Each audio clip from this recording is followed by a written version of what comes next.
What's up everybody, JLUV here. If you are new to the channel, welcome. I'm a massive Japanese Pokemon card enthusiast. I speak Japanese, so naturally I gravitate towards the Japanese releases more. Now, today I want to speak about a few topics.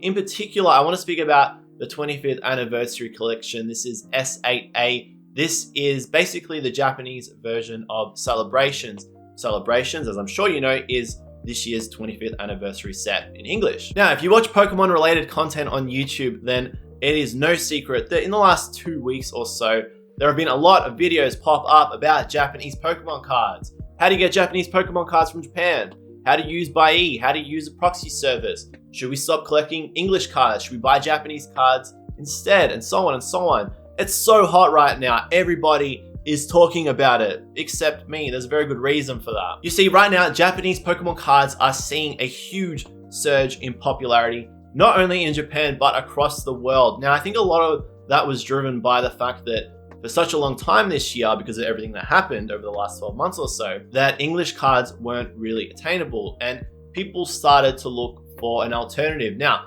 there have always been Japanese card collectors. Look around, you will see there are so many knowledgeable people in the field. They've been collecting them for a long time. One of the main reasons is because, yeah, you know, they are basically the original release of Pokemon cards. They are the first print. They have a higher quality card stock, and they're usually manufactured with a little bit better quality. However, that hasn't been the case entirely this year. But yes, it is no doubt seeing a huge spike in popularity right now, driven by a multitude of factors. But I want to focus a little bit on the 25th anniversary collection for a very specific reason. I do want to help try and level people's expectations for this set. I was originally going to make this video closer to the release, but a few things have happened over the last month. Some people have asked me for my take on it, so here I am. So for the longest time, Japanese card prices was primarily driven by what was occurring in the Japanese card market. Now, I made a few videos talking about this, so I won't go into it in too much detail, but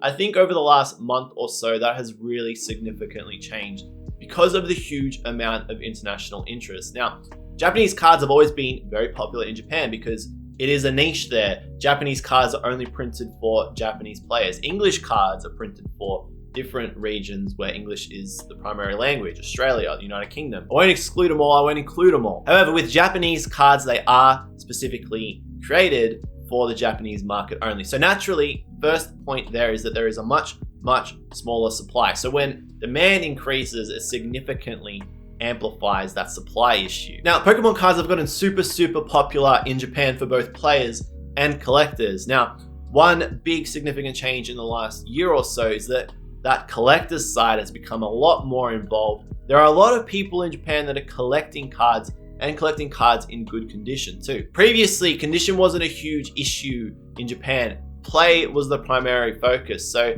now with collecting becoming such a big thing and that international influence coming into it too, collecting is really quite large and popular in Japan with a lot of VTubers, with a lot of popular YouTubers. It really is exploding there and it continues to. What's also happening is that collectors market that has started to brew the last year or so in Japan is noticing that there is a lot of international interest too. So Japanese collectors, Japanese resellers and stores know that international collectors and players and fans are really interested in Japanese Pokemon cards right now. So now what's kind of happening is that collector's side is sort of buying into the international side and the reselling side as well in Japan, which is an issue, as reselling is an issue anywhere in the world, is really buying into that international hype too. In particular, grading has started to become very popular in Japan now. PSA have a forwarding service there that a lot of Japanese collectors are using. So even PSA grading, which is primarily a Western thing, you can't deny that, is becoming quite popular in Japan. And who's got all the Japanese Pokemon cards? Yeah, you guessed it, the Japanese collectors and players. So it's no surprise that is seeing a huge surge in popularity. Collectors are really catching on, and you know, all the best cards in the best condition are in Japan. So those Japanese collectors and resellers are going to take advantage of that fact when international collectors and buyers and players come into the equation. On top of that, you got what's happening on the Western side of things and what we see a lot on YouTube. Now, again, it's no surprise, Japanese Pokemon cards are very popular right now on YouTube. You've got different PokeTubers all over talking about them, suggesting what you should buy, giving you advice on what you should invest in, etc., etc. Look anywhere here on YouTube right now, it's basically there. However, don't you think it's really funny that the people that are telling you what to buy, what to invest in, are telling you? Now, I know that kind of sounds a little bit weird, but hear me out. Basically, if you know what to invest in, if you know what is the next hot thing, why would you tell anybody about it? That might seem kind of mean to say, or, you know, quite cruel as a content creator myself, but think about it really rationally. Why would you tell somebody your money-making secret? You wouldn't, would you? Because if you tell somebody else, you're gonna stand to not make as much money as if you had kept it a secret yourself. It's really easy to get in front of a camera and tell people what you should buy and what you shouldn't, what you should invest in a crashing Pokemon market, etc. It's super easy. Look at me, I'm in front of the camera right now. I uploaded this video, I'm talking to you. But that doesn't mean that you should take what I'm saying as fact, at face value, as gospel. Now you might say, whoa, what the hell is this guy talking about? You know, he's making a YouTube video and now he's telling me not to listen to him. But hear me out. I'm pretty involved in the Japanese Pokemon card collecting scene. Again, because I speak Japanese, I read a lot about it, I interact with a lot of people. If you've spoken to me on Discord, spoken to me over on Twitch, you would know this. However, I am just one person with an opinion, with my observations, with my take, and you shouldn't take what one person, that's two, you shouldn't take what one person says at face value. There are a lot of PokeTubers out there that, quite frankly, have no idea what they are talking about, specifically when it comes to Japanese Pokemon cards. However, they are entitled to their opinion, they are entitled to their channel, and that is fine. But it's really important that you, as a viewer, as a collector, as an enjoyer, the Chad you are, of the hobby, that you're aware of what you're watching and you're staying as informed as you can. So on the topic of S8A, which is Japan's 25th anniversary collection, called 25th anniversary collection, if you are looking to invest in it, good luck. Even if you live in Japan, even if you're a Japanese resident, Japanese Pokemon card collector there, your chances are looking extremely, extremely slim. Now, if you knew a little bit about the hobby, you would know that. However, some people don't. They're suggesting that you should go and invest in this set. It's not realistic. If you can secure cases and cases of it, yeah, you probably stand to make a little bit of money out of it because it is in such high demand. And that's how supply and demand works, folks. The more people want it, I think, the higher the price goes. But what's to say Pokemon Japan doesn't just flick the switch and print that set like there's no tomorrow?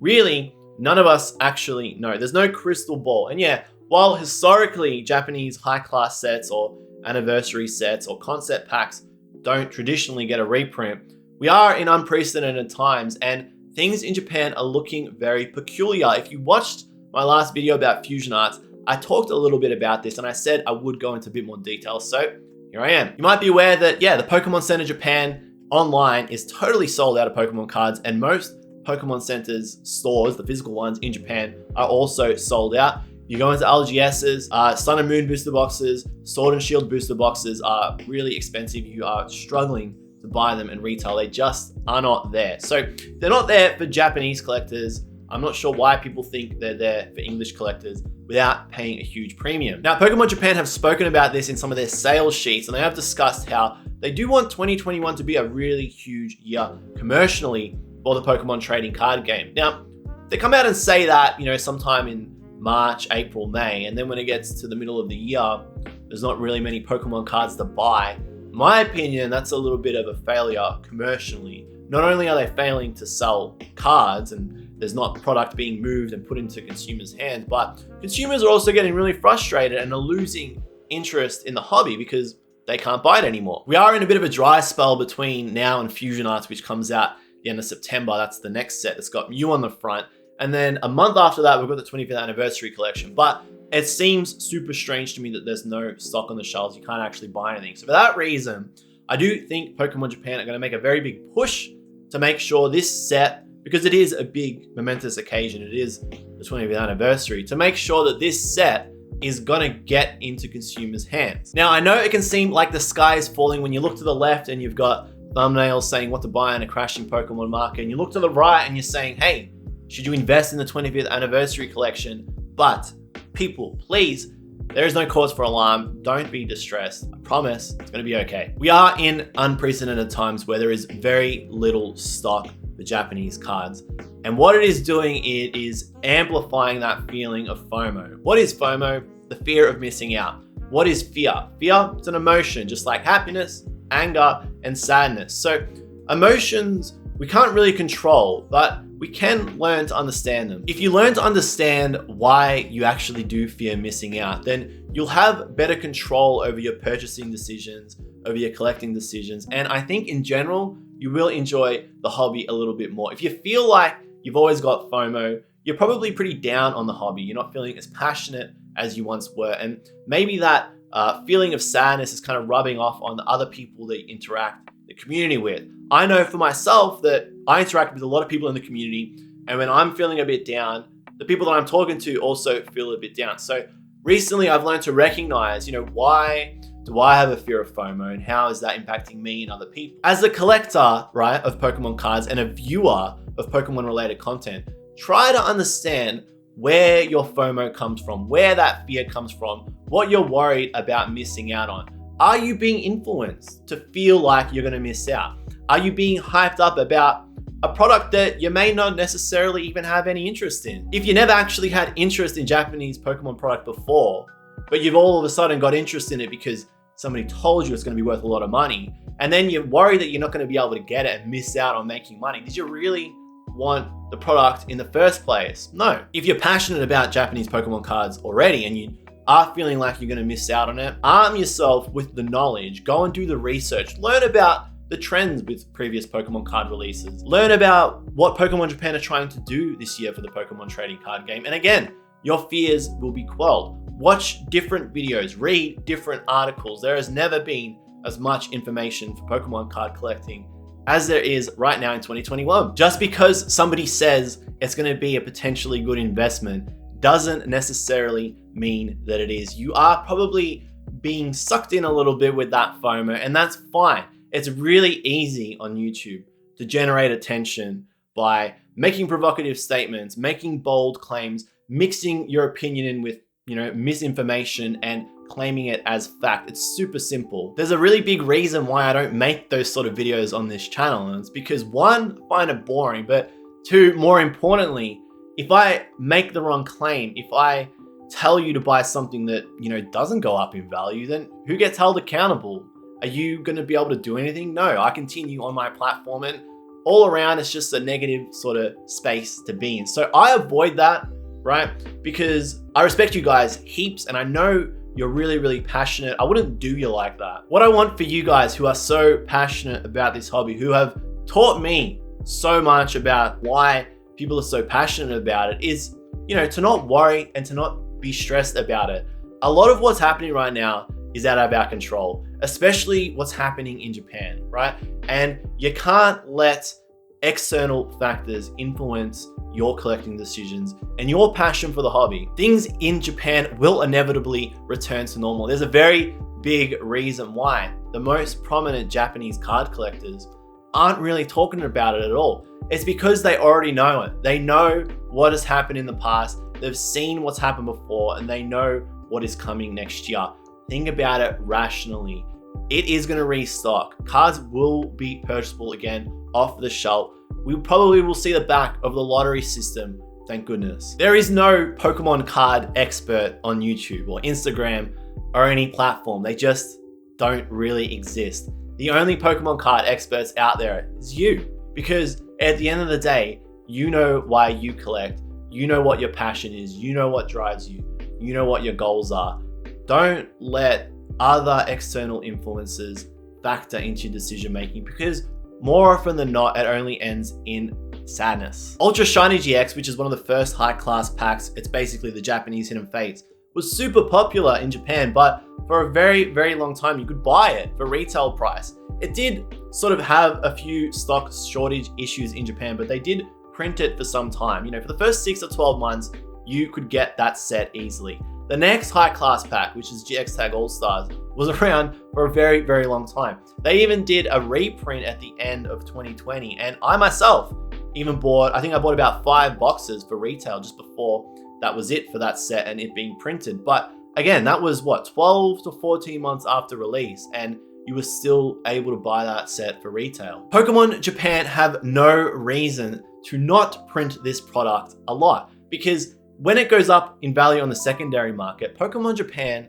don't see that revenue. That goes into the pockets of a reseller. Pokemon Japan want to make that money. So if they know that people in Japan are clamoring for this set, and they know, trust me, they know that international collectors are very interested in the set too, then it's more likely than not that they're going to print the living crap out of it. It doesn't take a genius to see that the Japanese version of the 25th anniversary collection set is going to be worth more long-term than Celebrations, because the Japanese version is only printed for the Japanese market, whereas Celebrations, the English print, is printed for the UK, Australia, the US, Canada, anywhere where English is the first language, that set is going. So there is way more supply. There is really no other factor to it than that. Japanese Pokemon cards are a huge niche, so they will always be worth more long-term than English sets. But Pokemon Japan aren't out here intentionally printing less. It's just seeing a huge spike in popularity, not only in Japan, but worldwide too. But I cannot emphasize enough how popular these sets are in Japan right now. Just like with English sets, Japanese sets will restock. We saw it happen this year with the English sets. It's only a matter of time until it happens with the Japanese sets. In the meantime, do not get sucked into the FOMO. Don't feel like you're missing out. Don't feel like because people are talking about investing or people are looking for opportunities with Japanese Pokemon cards that you are going to miss out. You know and I know that it ain't the case. So arm yourself with that knowledge, be educated, and make informed collecting decisions. Until then, you can catch me live at twitch.tv/okJLUV. Like, subscribe, let me know what you think about the current situation in Japan. Till next time, peace. I said until next time twice.